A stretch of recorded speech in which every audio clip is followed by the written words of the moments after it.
बिस्मिल्लाहिर्रहमानिर्रहीम। व्यूअर्स अस्सलामु अलैकुम वरहमतुल्लाहि वबरकातुहू। आप सबका इस्तकबाल है चैनल विन के विमेन हेल्थ के स्पेशल तिब हेल्थ सीरीज़ में। सोचो कि आप जमे हुए ज़मीन पर बीज बोना चाहते हैं। आप बेहद अच्छी क्वालिटी के बीज लाते हैं, उन्हें पानी देते हैं, रोज़ दुआ भी करते हैं कि कुछ उग जाए, लेकिन कुछ नहीं होता। महीने गुजर जाते हैं, कोई फल नहीं निकलता।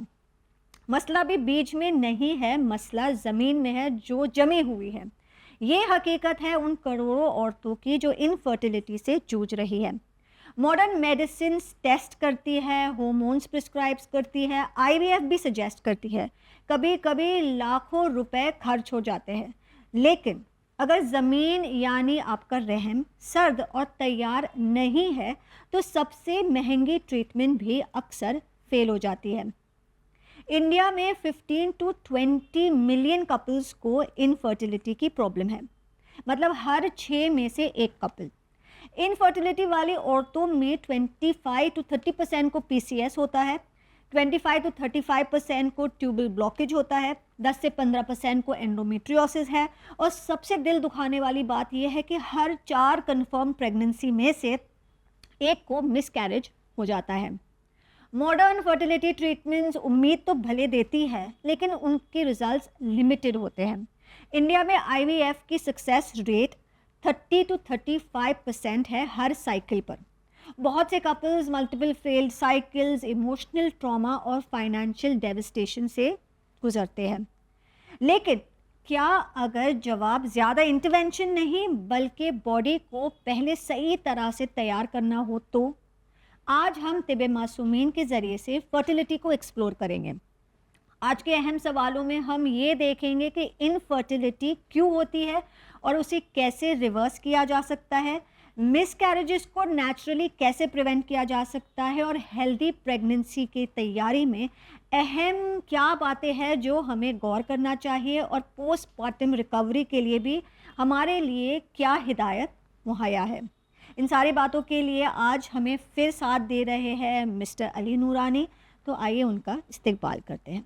सर सलाम अलैकुम। अलैकुम सलाम व रहमतुल्लाहि व बरकातुहू। तो सर जैसे अभी हम फर्स्ट एपिसोड में हमने बहुत सारी विमेन हेल्थ इश्यूज़ के बारे में बात की, फिर वो चाहे पीसीओएस हो, इरेगुलर पीरियड्स, पेनफुल पीरियड्स वगैरह वगैरह, जितनी सारी बातें की, और हमने देखा कि जहाँ पे जब वो पेल्विक ऑर्गन्स ठंडे होते हैं, वो टेम्परेचर मेंटेन नहीं होता, तो ये सारी प्रॉब्लम्स होती है। लेकिन अब पीसीओएस एक कंडीशन, उसका नतीजा इनफर्टिलिटी भी होता है। तो ये क्या बात हुई, क्यों इनफर्टिलिटी क्यों होती है और क्यों प्रेगनेंसी नहीं टिक पाती, उसका क्या प्रॉब्लम है और तिब क्या कहता है इसके बारे में? औज़ु बिल्लाहि मिनश शैतानिर रजीम। बिस्मिल्लाहिर्रहमानिर्रहीम। अस्सलामु अलैका वली अस्र अदरिकना। इनफर्टिलिटी मेनली मैं 2 टाइप से डिवाइड करूँगा। इधर मेल रिस्पॉन्सिबल है या फीमेल रिस्पॉन्सिबल है।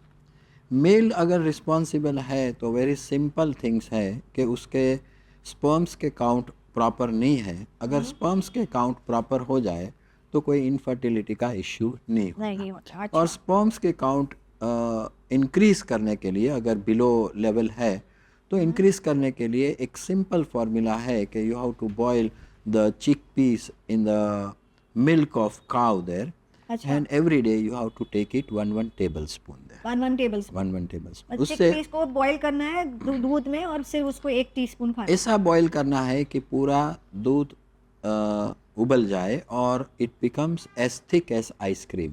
अच्छा, ठीक।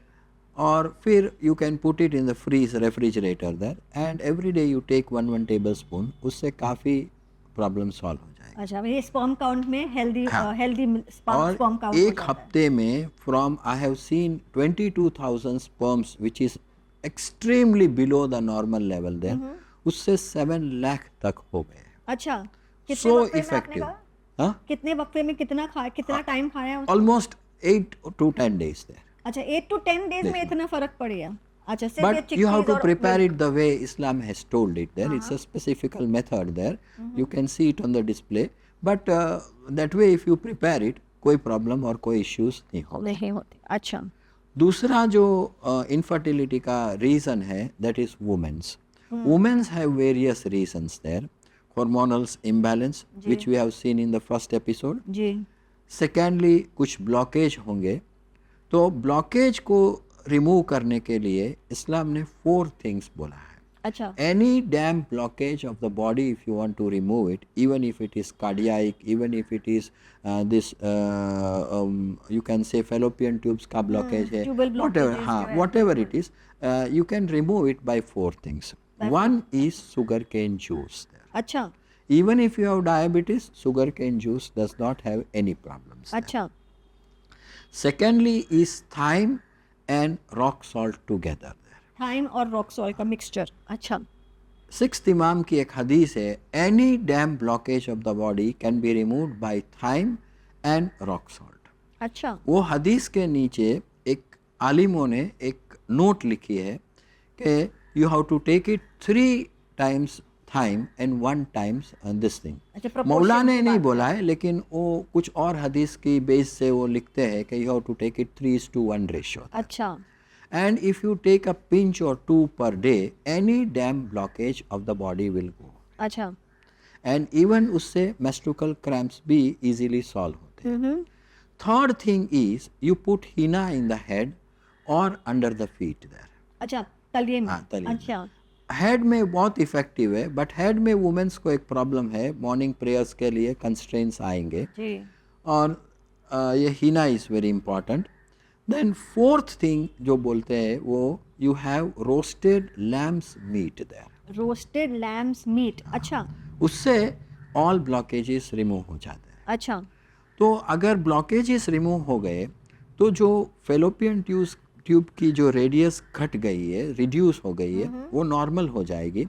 और egg won't be getting it squeezed and unquality egg won't be produced. अच्छा, तो मतलब अगर आप ये 4 चीज़ें ले रहे हो तो ये कोई भी, एक तो ये ब्लॉकेज के लिए है, राइट। लेकिन अगर और ये ब्लॉकेजेस रिमूव भी हो जाएगी, आपकी फेलोपियन ट्यूब्स की हेल्थ भी अच्छी रहेगी एंड क्वालिटी ऑफ एग भी इम्प्रूव रहेगी। Correct. ठीक। लेकिन अगर जैसे हम देखते हैं कि ना जिसको PCOS है, ठीक, उनको ओव्यूलेशन इंड्यूसिंग ड्रग्स दिए जाते हैं, वो क्लोमिड हो या दूसरी जो ड्रग्स होते हैं वो दिए जाते हैं, और तिब में तो ऐसे कोई ड्रग्स की बात हो नहीं रही है। तो अगर ये जो आपने कहा है ये ट्यूबल ब्लॉकेज नहीं है, PCOS में ब्लॉकेजेस तो नहीं होती, राइट, लेकिन ये जो प्रोटोकॉल्स जो आपने दिए हैं क्या उतना काफ़ी है उनके लिए, या उनको ये ओव्यूलेशन ड्रग्स लेना चाहिए? तिब कौन क्या सजेस्ट करता है? No, they shouldn't take these drugs there, but they should improve the quality of food there. अच्छा। Certain fruits Islam has recommended, specifically queens है, apple है, अनार है, then grapes है, figs है। ये सारे से PCOS के पेशेंट्स means, खा सकते हैं? हाँ, yeah, they can have it there. अच्छा। Even if anyone is a diabetic patient, all this thing won't affect तो it ये there. क्वींस तो नॉर्मली हम सुनते हैं ना, बच्चों की खूबसूरती के लिए क्वींस जैम दिया जाता है, क्या वो अच्छा होता है कि वो भी queen's अच्छा fruit है, खाना वो जो चाहिए? ईरान से आता है वो भी अच्छा है, अच्छा। क्वाइट गुड है वो। और ये फ्रूट्स एक उसको होना चाहिए। Secondly there digestion should be natural and 100% nutritive. अच्छा। मॉडर्न मेडिसिन का जो सबसे बड़ा ड्रॉबैक है वो डाइजेशन करता है लेकिन 100% न्यूट्रिटिव डाइजेशन नहीं करता। नहीं देते। वो सिर्फ बॉडी से निकाल देता है, सही। 100% न्यूट्रिटिव नहीं करता। अगर इस्लामिक डाइजेशन हुआ तो उसको पूरे न्यूट्रिशंस मिलेंगे तो everywhere wherever there is a deficiency, वो डिफिशियंसी अपने आप सॉल्व हो जाएगी। और 4th जो थिंग्स है is Islam is so perfect inside that you have to concentrate on your regular periods. उसका जो periods है उसका वो regular होना चाहिए, और every 28 days she should get the period. This shows the quality of egg has improved. If it is less than 28, some distortion is there or some problem is there. If it is more than 28 days, again same thing, some distortion या some problems है inside the body. लेकिन आपने जैसे ये 28 days की बात की, लेकिन कोई औरतों का जो दिन होता है, जो ड्यूरेशन होता है, किसी का 3 होता है, किसी का 5 होता है, किसी का 7 होता है, तो उसमें भी कुछ है कि that is normal? No, that is normal. It depends upon the body, it depends upon the hormonal balance, it depends upon the internal state of the body there. अच्छा। But that is, it should not be more than 10 days. Islam is telling it should not be more than 10 days. More than there. 10 days. But if it is below 10 days, it is normal there. But every 28 days a woman should get the period. Then the pregnancy will be quite good there. अच्छा But those periods should not be with the help of steroids. हाँ उससे क्या होता है कि एक examples में देना चाहता हूँ कि वुमेन को अगर प्रॉपरली 28 डेज में पीरियड्स नहीं आते और प्रेगनेंसी स्टार्ट हुई, तो अगर मेडिकल टेस्ट कराते प्रेगनेंसी पॉजिटिव आ गई तो उसको हेमोग्लोबिन का बैलेंस नहीं है, तो during pregnancy doctors are giving folic acid tablets there. Folic acid okay, it is doing the work, but one major drawback nobody is seeing it कि अगर फॉलिक एसिड से कोई भी बेबी बॉर्न हुई, then till 13 years he or she will be very बहुत smart होगी, अच्छा और 13 वर्ष के बाद सडनली वो डाउन हो जाती है. अच्छा ये कोई रिसर्च किया हुआ है इस पे? अच्छा और उससे काफ़ी डाउन, जैसे IVF की बेबी जो है वो you can see any IVF baby of the world, उसको मेंटल स्टेटस जो है वो 18 to 27% बिलो नॉर्मल लेवल है. अच्छा the first IVF baby was born in 1979. That means she is now almost 40 plus 50 plus there. तो उसका अगर आप मेंटल स्टेटस देखेंगे तो it is surely 18 to 27% down. लेकिन ये कोई रिपोर्ट हुई है कोई? हाँ भी रिपोर्ट हुई है, world report is telling it. अच्छा वर्ल्ड रिपोर्ट इज टेलिंग कि IVF babies are always 18 to 27% down. अच्छा और फॉलिक एसिड से भी यही प्रॉब्लम होता है. आजकल हम देखते हैं कि बच्चे after 8th standard that is 13 years plus there, they are suddenly going down in academic careers there. उसका रीज़न है ये. Don't take folic acid tablets. You try to have an apple shake with the help of an Islamic methods. ठीक है. और ये Apple इतना क्या जाता है? within 9 hours your hemoglobin level is becoming normal. अच्छा. Only 9 hours. अच्छा और इसमें क्या जाता है? सिर्फ उसमें you have to take apple, you have to put rose water, and you have to put cinnamon powder. Cinnamon powder और रोज वाटर. अच्छा All these three things you make an apple shake. Every day you try to consume it, but try to consume the specific apples of Kashmir. अच्छा It is recommended. Other all apple will do it, but these are highly recommended. Highly recommended. तो इससे क्या होता है? Blood का जो haemoglobin है वो लेवल हाँ, बढ़ता लेवल है. हो जाता है. तो और उसको अगर कोई प्रेग्नेंट वुमन खा रही है या पी रही है तो उसको फॉलिक एसिड लेने की जरूरत नहीं होगी. आप ये कह रहे नहीं हैं. है. लेकिन ये तो हो गया हेमोग्लोबिन का, और हम इस पे ज़्यादा बात बाद में करेंगे. लेकिन अभी हम अगर जो इनफर्टिलिटी के कॉजेज जिस पे हम डिस्कशन कर रहे थे, अभी पहले तो हमने PCOS देखा, फिर आपने ब्लॉकेजेस के बारे में बात की जो उसके वजह से इनफर्टिलिटी होती है, तो उसमें वो 4 चीज़ें करनी ज़रूरत है. अच्छा लेकिन अब हम बात करें एक जो प्रॉब्लम जो अक्सर औरतों को होती है जिसकी वजह से इनफर्टिलिटी होती है, और वो है एंडोमेट्रियोसिस, जिसमें जो यूट्रिन लाइनिंग होनी चाहिए, जो टिश्यूज़ वहाँ पे बढ़ने चाहिए, वो एक्चुअली यूट्रस के बाहर ग्रो हो रहे हैं, और जिसकी वजह से पेनफुल पीरियड्स भी होते हैं, और बहुत बार एक्टोपिक प्रेगनेंसी जैसी चीज़ें मसले हो जाते हैं या इनफर्टिलिटी भी हो जाती है. तो साइंस के तो अलग अलग रीजंस है इसके वजह कि क्यों होता है. तिब का क्या नज़रिया, ये होता क्यों है बाहर? Tib is having 4 views for it. One of them is body temperature. Body temperature की वजह से वो internal linings जो है वो distort हो जाती है. सेकेंडली जो है वो तुम्हारे फूड प्रॉपर नहीं है, कैल्शियम बेस्ड नहीं है, हेमोग्लोबिन बेस्ड नहीं है, तो इंटरनल लाइनिंग्स को प्रॉब्लम हो जाती है. मतलब ये न्यूट्रिशनल डेफिशिएंसी है. और थर्ड रीज़न जो है वो हार्मोनल्स इम्बैलेंस की वजह से हो जाते हैं. और फोर्थ रीज़न जो है, perhaps during the sexual process, if any particular injury has taken place, then because of that uterus थोड़ा मिसअलाइनमेंट हो जाता है, और मिसअलाइनमेंट की वजह से all this things are happening. अच्छा. तो this are all the things हमको ध्यान रखना चाहिए. अगर वो ध्यान रखेंगे तो ऑटोमेटिकली सब कुछ ठीक हो जाएगा. मतलब मुझे लगता है ये मेन रीज़न तो यही है कि न्यूट्रिशनल डेफिशिएंसी. बहुत सारी लड़कियां आजकल अगर हम देखें, दे डोंट ईट प्रॉपर्ली. वो लोग है ना एक फिगर मेंटेन करने के लिए उनका डाइट बहुत ही बुरा होता है, और उन लोग का स्ट्रेस भी बहुत ज़्यादा लेवल हाई है. तो आई थिंक ये एक बहुत इंपॉर्टेंट रीज़न है. इसमें मैं एक पॉइंट ऐड करना चाहता हूँ कि मेनली ये जो होता है वो कार्डियोवास्कुलर एरोबिक एक्सरसाइज से होता है।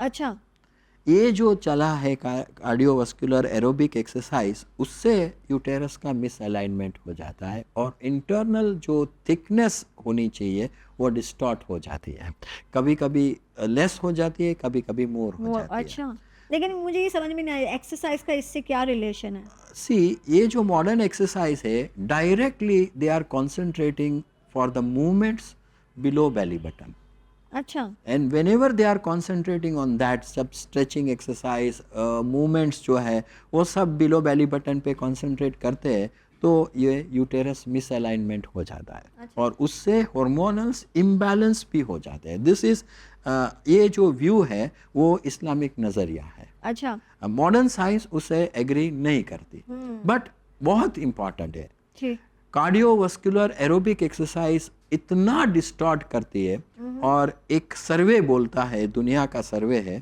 कि जो लोग जिम में जाते हैं उसको ये मेजर प्रॉब्लम्स है। अच्छा, मतलब ये लेडीज के लिए आप लेडीज कह के रहे लिए, हैं। लेडीज। लेकिन मुझे एक बात समझ में नहीं आया, जो आपने कहा कि stretching below the belly button, लेकिन स्ट्रेचिंग का तो एक फ़ायदा यही है ना कि सर्कुलेशन बढ़ता है, ब्लड सर्कुलेशन बढ़ता है, मसल्स बढ़ते हैं, तो इसमें ऐसे कैसे हो सकता है कि अल्लाह ने misalignment हमारे हो जाए? बॉडी में एवरी ऑर्गन्स को एक फिक्स जगह रखा है, ठीक, और उसकी पोजीशन मेंटेन करने के लिए उन्होंने कनेक्टिव टिश्यूज लगाए हैं। ठीक, और ये स्ट्रेचिंग एक्सरसाइज की वजह से ये कनेक्टिव टिश्यूज डिस्टॉर्ट हो जाते हैं। अच्छा, और कॉमन पीपल को अगर कनेक्टिव टिश्यू समझ में ना आए, तो I will give you an example कि हमारे घर हम चिकन की टांग लाते हैं और उसके थाइस पे ऊपर एक कनेक्टिव टिश्यू थिन लेयर होता है, ऐसे कनेक्टिव टिश्यूज इजीली टेयर हो जाते हैं। उसकी वजह से ये सब कुछ मिसअलाइनमेंट हो जाता है। ठीक, मतलब आप एक्सरसाइज होनी चाहिए, लेकिन ये जो कार्डियोवास्कुलर एरोबिक एक्सरसाइज है, that are all very harmful one, बहुत बहुत नुकसान करती है। स्पेसिफिकली वुमेन्स को तो जाना ही नहीं चाहिए। और वो जो वेट ट्रेनिंग की बात करें, स्पेशली विमेन के लिए कहा जाता है कि 40 के बाद आपको वेट ट्रेनिंग करनी चाहिए, क्योंकि आपकी बोन डेंसिटी कम होने लगी है, आपके ना मसल्स वीक होने लगे, तो क्या इसमें भी कोई प्रॉब्लम है या ये ठीक है? वो डिस्टर्ब करता है, श्योरली डिस्टर्ब करता है। वेट के ऊपर तो इस्लाम ने बहुत स्ट्रेस किया है कि it should be a normal one there, and as per your height the weight should be there. Correct, but वो जो है वो you have to concentrate it. But I have seen it के इवन 100+ वेट वाले को भी pregnancy में ज़्यादा प्रॉब्लम नहीं होता, नहीं होता, नहीं होता। अच्छा, नहीं If they मैं follow वो पूछ रही थी, Islamic जैसे आपने norms. कहा ना कि जिम जाना नहीं चाहिए, तो जिम में तो मैं वेट ट्रेनिंग मैं उसकी बात कर रही थी कि नहीं वेट नहीं उठाना चाहिए नहीं नहीं women नहीं, को। वो तो नहीं लेना चाहिए, उससे कनेक्टिव टिश्यूज को बहुत डिस्टर्बेंस हो जाती है। अच्छा, और एक second example I will give you, जो लोग जिम्नास्टिक करते हैं, हाँ। वो स्ट्रेचिंग एक्सरसाइज मैक्सिमम है, बिल्कुल बिल्कुल, तो उसका लाइफस्टाइल आप देखो, how much they are living, कितना वो जीते हैं। अच्छा, इस पे they are having a very short life span, अच्छा, मेजॉरिटी वंस। मेजॉरिटी, अच्छा, and one survey which I have read it there, उसमें बोलते हैं कि maximum they are living 32 to 38 years only. Oh, अच्छा, ये मतलब तो यू कैन इमेजिन के है। बॉडी के ऊपर कितना बैड इफेक्ट, Stress. वरना तो दे कितना हार्ड वर्क करते हैं वो लोग, बिल्कुल बिल्कुल, और उनका बॉडी भी कितना हाँ, स्लिम हाँ। होता है, लेकिन मेंटेन होता है, बट इंटरनल इतना डिस्टॉर्शन हो जाता है कि इट इज अफेक्टिंग इट। ये मैंने सुना है, I don't know, correct me if I am wrong, कि जो लोग है ना बहुत ज़्यादा फिजिकल एक्टिविटीज़, स्पेशली वुमेन जो बहुत सारे स्विमिंग और बहुत सारी विगरस एक्टिविटीज़ करती है, उनमें हमेशा पीरियड्स के प्रॉब्लम आते ही हैं। Is that right? Perfect, perfect. ठीक, क्योंकि they are stressing their body to such an extent. और मेजर रीजन जो है ये कनेक्टिव टिश्यू और internal linings of the uterus. ठीक, तो जैसे आपने कहा कि अगर ये जो हार्मोनल इम्बैलेंसेस, न्यूट्रिशन, अगर इस पे ध्यान रखा जाए तो एंडोमेट्रियोसिस जैसी बीमारी को भी आप क्योर कर सकते हो विदाउट हैविंग। और एक और चीज़ है कि इंटरनल लाइनिंग्स जो डिस्टॉर्ट हो जाती है, उसको आप संजेद से क्योर करो। अच्छा, संजेद के लिए एक हदीस मिलती है इमाम 6th इमाम की, कि it's skin will grow your skin, it's flash will grow your flash and ligaments, और उसकी सीड जो है वो अपने बोन्स को ग्रो करेंगे, करेगी। अच्छा, और नेचुरल ग्रो करेंगे। जो भी साइज होनी चाहिए, थिकनेस, साइज जो भी है वो नेचुरली होना मतलब चाहिए। आपके मिजाज जो है उस हाँ, हिसाब से हो। उस हिसाब से ही ग्रो करेंगे। ठीक। तो ये जो सेंजेट का पाउडर हमें जो बहुत सारा मिलता है मार्केट में, वही उसकी ही बात कर रहे हो आप, या we have there some other process? No, same powder, but you have to take it either with cow's milk early in the morning after doing brush, या दिन में लेना चाहते हैं तो 3 दफ़ा you can take it with honey. With Honey? हाँ, शहद के साथ ले लो, बहुत अच्छा हो जाएगा। अच्छा। और उसको क्या कुछ स्टोरेज के कोई instruction Put it in a airtight glass bottle. Fridge विज में रखने की नहीं, जरूरत? फ्रिज में ज़रूरत नहीं। अच्छा, खाली एयर टाइट ग्लास बॉटल। अगर वो क्वालिटी नहीं है तो उसकी एक बैरोमीटर है, अगर आप मिल्क में डालेंगे तो मिल्क फट जाएगा। ओह, अच्छा। अगर वो गरम क्वालिटी दूध में है या कोई तो भी दूध में? हाँ, क्वालिटी है तो मिल्क में डालो, फट नहीं जाएगा। अच्छा, मतलब आप गर्म दूध के साथ भी राइट, ले हाँ, सकते हो ना? राइट, अच्छा, तो ये इट्स वेरी सेंजेट है। इफेक्टिव। ठीक। और ये मिस अलाइनमेंट के लिए? हाँ, everything, everything, even connective tissues natural grow हो जाएंगे, और everything will be placed at its own places there. अच्छा। एक एग्जांपल, यहाँ मुंबई की एक बहन है, उसको बहुत वॉमिट हो रही थी, अच्छा। और डॉक्टर ने बोला कि मिस अलाइनमेंट ऑफ यूटेरस हो गया है, and she took I told her you take only 8 days Sanjay, you leave every other medicine. She was given steroid and this and that. I told her ये ही ले लो, उन्होंने ये लिया, everything became normal. अच्छा, उनका Only Sanjay ओनली सेंजेट। अच्छा, and everything became okay. मतलब alignment भी हो गई, एसिडिटी भी कम हो गई, सब कुछ ठीक हो गया। उसको कोई चिल्ड्रंस के इश्यू नहीं थे because she was 50 plus there. अच्छा। So that तो we can't tell it के what was the result there. But other all things became okay. काफ़ी अच्छा हो गया। ठीक। तो अगर हम मिसकैरेजेस की बात करें, क्योंकि ये भी एक बहुत ही ज़्यादा आम होते जा रहा है कि प्रेग्नेंट तो चलो हो जाते हैं विद वेल असिस्टेड प्रेगनेंसी है या मेडिसिन की वजह से या किसी की तरीके से प्रेग्नेंट हो जाते हैं, लेकिन वो प्रेगनेंसी कंटिन्यू नहीं हो पाती है। तो इसमें भी बहुत सारे इश्यूज़ कहा जाता है, कभी बीपी का इशू है, कभी किडनी का इशू है, तो और बहुत सारे लोग को तो 3, 4, 5 बार मिसकैरेजेस हो जाते हैं। तो तिब का क्या नज़रिया है इसके बारे में और क्या हिदायत है? उसके ऊपर तिब का एक फर्स्ट जो नज़रिया है वो ये है कि तुम्हारे एग की क्वालिटी प्रॉपर नहीं है। सेकेंडली, जो फीटस को डेवलप होना चाहिए वो फीटस अच्छी तरह से डेवलप नहीं हो रहा है।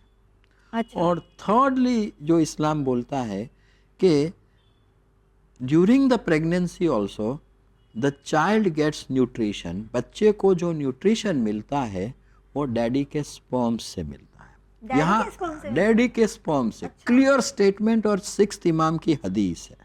अच्छा। ये डॉक्टर्स लोग बोलते हैं कि during that time sexual process should not be there, ये नहीं होना चाहिए हुआ। हाँ, you have to be very careful that the weight should not be on the belly there. Correct. But ये स्पर्म्स है, वो न्यूट्रिशन है फीटस के लिए। अच्छा, क्लियर स्टेटमेंट दिया है। लेकिन मेरी एक अभी बात करते हैं प्री कंसेप्शन की, क्योंकि हमेशा जैसे कहा जाता है ना, दुआएं मांगने की बहुत सारी ताकीद की गई है कि बच्चा कंसीव करने से पहले भी 40 दिन तक आप नमाज़ें पढ़े और बहुत सारी दूसरी इबादत करने को कहा गया है।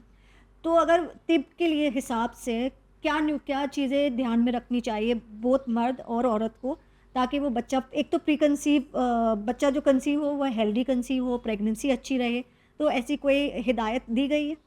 फूड प्रॉपर होना चाहिए। अच्छा। सोशल रिलेशन क्लीन होना चाहिए। सोशल रिलेशन क्लीन होना दोनों के जो थॉट्स है उसकी हाई इफेक्ट्स है, और वो टाइम पे स्पिरिचुअल स्टेटस जितना हाई हो सके इतना स्पिरिचुअल स्टेटस हाई करना चाहिए। ठीक। उससे काफ़ी अच्छा होगा। और अगर हस्बैंड और वाइफ के बीच में कुछ झगड़े हैं तो सॉल्व इजीली होना चाहिए, वरना उसकी इफेक्ट बहुत आती है। बहुत होती है। ठीक है, ये तो सारी मंतिक बातें है, लेकिन कोई खाने में कोई ऐसी कोई बातें हैं जो करना चाहिए, जो खाने चाहिए मर्द हो या औरत को? हेल्दी फूड, वेजिटेबल फूड, अच्छा, and nutritive food. Nutritive food, ठीक। मतलब प्रोसेस खाना नहीं खाना चाहिए, उससे परहेज। प्रोसेस फूड तो काफ़ी नहीं खाना चाहिए। अच्छा, मतलब ऐसी कोई स्पेशल रिकमेंडेशन नहीं है? हाँ, स्पेशल रिकमेंडेशन पूरा लिस्ट दिया है इस्लाम ने। अच्छा। अगर वो फ्रूट्स खाएंगे, वो वेजिटेबल्स खाएंगे, काफ़ी अच्छा होगा। वन ऑफ देम, एक जो है वो सेलरी है, परशुलिन है, और जो माँ फातिमा सहरा को बहुत पसंद था कुल्फा। कुनवा? हाँ, कुल्फा। कुल्फा। हाँ, वो उसका फेवरेट वेजिटेबल था। अच्छा। That should be there. ठीक। और आपने कहा सेलरी और पचूली कहा या पार्सली कहा, वो मुझे समझ परशुलिन और लेटस, ये लेटिस, कुल्फा है वो अच्छा। लेटस है। लेटिस, अच्छा ठीक। तो ये 3 चीज़ें खाना मतलब रॉ ही खाना है ना, कि इसको करेक्ट। कुक करके तो नहीं खाना है? नहीं, वो they should cook it and eat it. Cook and eat it, अच्छा ठीक। तो अगर अब प्रेगनेंसी की पर बात आए तो स्पेशली जो फर्स्ट ट्राइमेस्टर होता है वो थोड़ा नाजुक होता है, एंड बहुत सारे लोग कंप्लेन करते हैं, स्पेशली औरतें, उनको मॉर्निंग सिकनेस हो रही है, या उनको कोई खाना पसंद नहीं आ रहा है, बदबू आ रही है, ये सारी चीज़ें बहुत आम तौर पर हम सुनते हैं। तो ये टाइम पे ऐसी कोई चीज़ें हैं, स्पेशली ये तो फाउंडेशनल मंथ्स भी है जब बच्चा फॉर्म हो रहा है, बाद में तो वो सिर्फ डेवलप मतलब ना वो स्ट्रेंथन होता है, लेकिन ये फर्स्ट मंथ्स वो है जहाँ पे बच्चे की हार्ट बीट आ रही है, हेड फॉर्म हो रहा है, हाथ पैर फॉर्म हो रहे हैं। तो उसमें ऐसी कोई चीज़ है जो माँ को या जैसे आपने कहा वालिद को भी ध्यान रखना चाहिए या खाना चाहिए ताकि बच्चा हेल्दी हो सके? लेडी को 3 थिंग्स मेनली ध्यान रखना चाहिए। कॉन्स्टिपेशन नहीं होना चाहिए, अच्छा। न्यूट्रिटिव फूड्स होना चाहिए, हो सके इतना सोशली डिस्टर्ब ना हो। अच्छा। वो हाईली इफ़ेक्ट करता है, बहुत बहुत इफ़ेक्ट करता है। फूड अच्छा होना चाहिए, न्यूट्रिटिव होना चाहिए, कॉन्स्टिपेशन नहीं होना चाहिए। कॉन्स्टिपेशन की वजह से colour of the skin of baby also is affected. Pregnancy में स्पेशली द फर्स्ट 3 मंथ आपको डाइट का बड़ा ख्याल रखना चाहिए, कॉन्स्टिपेशन कॉन्स्टिपेशन दूर रखना चाहिए। चलो ये बातें हो गई। अब अगर मैं आपसे पूछूं कि ये जो डाइट है pregnancy for the entire 9 months, modern medicine में बहुत लंबी लिस्ट है, ये मत खाओ, वो मत खाओ, ऐसा मत करो, वैसा मत करो, इसके वजह से ये हो जाता है, और बहुत सारे मेडिसिन पर भी हमें कहा गया है कि प्रेगनेंसी में ये सारी बातें क्योंकि टेस्टेड नहीं है वो लोग रेकमेंड नहीं करते। अगर मैं आपसे पूछूं कि 9 मंथ्स में एक औरत को क्या खाना चाहिए स्पेसिफिकली, ऑफ कोर्स हमें पता है कि न्यूट्रिशन होना चाहिए, न्यूट्रिटिव होना चाहिए, हेल्दी होना चाहिए, लेकिन अगर मैं आपसे स्पेसिफिक फूड्स पूछूं तो वो क्या है? वेजिटेबल सूप लेना चाहिए, अच्छा। अनार लेना चाहिए अच्छा। विद द इंटरनल डायफ्राम्स, जो अंदर के पर्दे आते हैं उसके साथ ही लेना चाहिए। ओके। एप्पल लेना चाहिए, क्वींस, फिग, अच्छा। ये सब बहुत हेल्प करता है। अच्छा। और कोई खासियत है, अगर खूबसूरत बच्चा चाहिए फॉर एग्जाम्पल तो ये खाइए, अगर समझदार है ना इंटेलिजेंट बच्चा चाहिए तो ये खाइए, ऐसा कुछ है? जरूर है। लेंटिल्स है, वो आपको एक सॉफ्ट काइंड हार्टेड बच्चा देगा। अच्छा। लेंटिल्स, ठीक। जो एप्पल है वो आपको क्यूट और ब्यूटीफुल बेबी क्वींस की तरह देगा। अगर आप ये चने खाएंगे उस टाइम और लेंटिल्स भी खाएंगे तो अगर बॉय होगा तो बहादुर बॉय होगा, अगर गर्ल होगी तो वो kind and soft hearted with good characters होगी। ओह अच्छा, मतलब ये खाने से एवरीवेयर कैरेक्टर भी इस्लाम डेवलप हो हैज टोल्ड सकता इट। उसके ऊपर एक स्पेशल एपिसोड होना चाहिए, लेकिन अगर वो ध्यान रखेंगे तो एवरीथिंग विल बी फाइन। ठीक, मतलब ये सिर्फ पूरी 20 इयर्स में अपनी जनरेशन चेंज हो जाएगी माशाल्लाह सिर्फ ये खाने से। ठीक, ओके। तो अब बात करते हैं, जैसे आपने कहा कि we have some recommended foods, अगर आप हमें लिस्ट देंगे तो हम इंशाल्लाह इसको स्क्रीन पर दिखाएंगे ताकि पीपल इससे इस्तेफादा हासिल कर सके। लेकिन अब मेरा क्वेश्चन जो लास्ट क्वेश्चन है, रादर सेकंड लास्ट क्वेश्चन है, वो ये है कि बहुत सारी औरतें जो डिलीवरी के बाद, एक तो ये भी एक मसला है कि लोग को नॉर्मल डिलीवरी नहीं होती, सिजेरियन होती, क्या उसमें भी कोई मसला है? Is there something that they should take care of कि नॉर्मल डिलीवरी आसानी से हो, वो भी एक मसला है क्या? ये तिब में मॉडर्न कोई मेडिसिन recommendation और है? इंडाइजेशन की वजह से ये सीजरियन होता है। अगर वो आप कंट्रोल करेंगे तो नॉर्मल डिलीवरी हो जाएगी। और अच्छा। नॉर्मल डिलीवरी का एक सबसे बड़ा फ़ायदा ये है कि बच्चा जो आएगा उसको फिजिकल डिफिशिएंसी लीस्ट होगी और ज़ीरो होगी, जीरो। और mother can maintain her figure pregnancy के बाद। अच्छा, ये तो सीजरियन जैसे ही आपने पूरा डिस्टॉर्ट कर देता है। ठीक, जैसे आपने कहा कि IVF बेबी 18 to 27% Right. उनका मेंटल कैपेसिटी कम है, ऐसा कुछ है कि जो सिजेरियन वाले बच्चे हैं उनमें भी कुछ श्योरली इट प्रॉब्लम है? Affects it. उसको कभी कभी मेंटल इश्यूज हो जाते हैं, कभी कभी उसको थोड़ा साइकोलॉजिकल इफेक्ट्स हो जाते हैं, कभी कभी उसको ब्रेन में जो स्मॉल ब्रेन फंक्शनिंग है उसमें डिस्टॉर्शन हो जाता है। अच्छा, मैंने एक बात मैंने भी पढ़ी थी कि जो सिजेरियन वाले बच्चे होते हैं उनकी इम्यूनिटी कम होती है, ये बात सही है, वो भी सही है। वो भी सही है। तो ये होता है, so it is very much important कि माँ को इस तरह से तंदुरुस्त रहना है ताकि नॉर्मल डिलीवरी हो। नॉर्मली लोग कहते हैं कि बहुत पेन है, और ये एक मिथ है कि ना बहुत पेन है सीजर करवा लो, इट इज़ बेटर, इजी और इफ़ेक्टिव है। और जैसे आपने कहा कि फिगर मेंटेन रहता है, लेकिन फिगर मेंटेन नॉर्मल डिलीवरी से होता है, ना कि सिजेरियन से। करेक्ट। ठीक। तो पोस्टपार्टम डिप्रेशन के बारे में अभी हम बात करना चाहेंगे कि बहुत सारे जो माएँ हैं, they can not relate to that child. ऐसे हम सुनते हैं ना कि डिप्रेस हो गए, बच्चे से बॉन्डिंग नहीं हो पा रही है, तो ये क्योंकि ये हार्मोनल फ्लक्चुएशंस हो रहे हैं बॉडी में, तो इसके लिए टिप का क्या रिकमेंडेशन है? इसके लिए टिप जो बोलता है वो वन तो दुआ है, दुआ तो श्योरली एक दी हुई है, वो पढ़ना चाहिए। सेकेंडली जो है वो मदर को उसको साइकोलॉजिकली टैकल करना चाहिए, और थर्डली उसको फूड से टैकल करना चाहिए। फूड से टैकल करना, ठीक। ये 3 बात अगर वो कंसंट्रेट करेगी तो पूरा बच्चा उसका जैसे गुलाम है ऐसे ही उसकी आज्ञा का पालन करेगा। अच्छा, तो फूड में आप क्या क्या है ये स्टैंड में क्या करना लेंटिल्स खिलाओ उसको, चाहिए? अच्छा, राइस विथ अजवाइन खिलाओ उसको, राइस विद अजवाइन, ठीक। अनार खिलाओ उसको। अच्छा, यही सारे जो फूड्स हैं जो हम हाँ, हमेशा से और डिस्कस करते आ वन रहे हैं। इज़ वेरी इम्पॉर्टेंट, अगर वो हाइपर हो जाता है तो उसको you can give it vinegar. Vinegar हाँ, बच्चे को? अच्छा, एक हदीस मिलती है पैगंबर साहब की, खाने के बाद आधा कप विनेगर लो, आधा कप विनेगर लो, मतलब ये और एप्पल वो साइडर भी विनेगर की अरेबिक बात कप। कर रहे हो? वो अरेबिक कप जो होता है वो हमारे कप से 2 टाइम्स मोर होता है। ओह, और but we have become so soft, हम इतने सॉफ्ट हो गए कि मैं सबको रिकमेंड करता हूँ 1 चम्मच ही लो। एक चम्मच लो सिर्फ, कप नहीं चम्मच। हाँ, ओके। क्योंकि वी हैव बिकम सॉफ्ट।